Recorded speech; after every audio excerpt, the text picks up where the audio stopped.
Le disciple est l'homme de l'espérance, parce qu'il est tendu vers la parousie. Il sait que s'il laisse gouverner sa vie par la loi de la miséricorde, avec toutes ses implications, sa récompense sera grande dans les cieux. Matthieu 5,12. Tout son être, tout son avenir, sont en dépendance de la vision de cet avenir annoncé et promis par Jésus. Comme l'Évangile le lui propose, il contemple le royaume éternel, à travers la personne et la révélation de Jésus. Puis, il accommode son regard au monde présent pour y voir ce qui est déjà signe, ou en faire le signe du royaume. C'est à cette lumière qu'il examine sa vie et contemple son monde.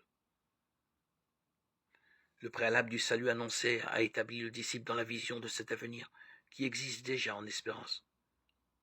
Le présent est la transition entre la promesse et la réalisation. Une transition active et engagée, car c'est dans cette action que s'opère le passage entre la promesse et la réalisation. Parce qu'il possède cette vision eschatologique, toute son action tend à faire du mystère pascal du Christ le mystère pascal du monde.